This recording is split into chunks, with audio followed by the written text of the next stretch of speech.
नमस्कार, मी सुमित शंकर सावंत आणि तुम्ही पाहताय TV9 मराठी। या बातमीपत्रात बऱ्याच महत्त्वाच्या बातम्या बघायच्या आहेत, पण दिवसभरातली अत्यंत एक महत्त्वाची बातमी आपण सुरुवातीला बघूयात। पंतप्रधान नरेंद्र मोदी आज यवतमाळच्या दौऱ्यावर आहेत, त्या संदर्भातली ही महत्त्वाची बातमी।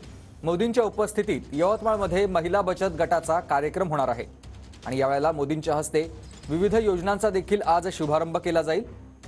मोदींच्या दौऱ्याच्या पार्श्वभूमीवर यवतमाळमध्ये 4000 पोलिसांचा बंदोबस्त तैनात करण्यात आलेला आहे, तर 2 लाखाहून अधिक महिला या कार्यक्रमाला उपस्थित राहणार आहेत। तर ग्राफिक्सच्या माध्यमातून पाहूयात मोदींचा दौरा नेमका कसा असेल।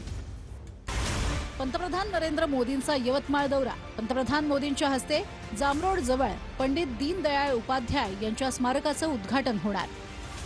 पंतप्रधान आवास योजनेअंतर्गत 10 लाख घरांच्या वाटपाचा शुभारंभ। Wardha Kalamb broad gauge railway line 39 kilometre प्रवासी रेल्वेचा शुभारंभ। Amalner Ashti broad gauge railway line 32 kilometre प्रवासी रेल्वेचा शुभारंभ। प्रधानमंत्री कृषी सिंचन योजना बळीराजा जलसंजीवन योजनेअंतर्गत विदर्भ मराठवाड्यातील सिंचन योजनांना सुरुवात करणार। वरोरा वनी राष्ट्रीय महामार्ग क्रमांक 930 चं चौपदरीकरण होणार। साकोली भंडारा राष्ट्रीय महामार्ग क्रमांक 353C प्रकल्प।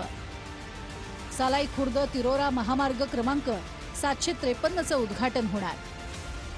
आयुष्यमान भारत योजनेअंतर्गत महाराष्ट्रात 1 कोटी आयुष्यमान कार्डांचं वाटप होणार। नमो शेतकरी महासन्मान योजनेच्या 2ऱ्या आणि 3ऱ्या हप्त्याचं वाटप होणार।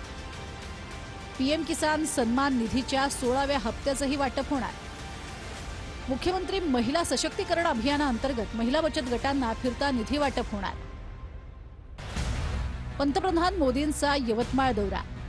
राज्यातील बचत गटातील सर्वात मोठा मेळावा होणार। 2 लाख महिलांची राहणार उपस्थिती। मोदींच्या दौऱ्यासाठी 1900 बसेस बुक। सुरक्षेच्या दृष्टीने विमानतळ सभास्थळ इथे 4 किलोमीटर अंतरावर लाकडी बॅरिकेडिंग।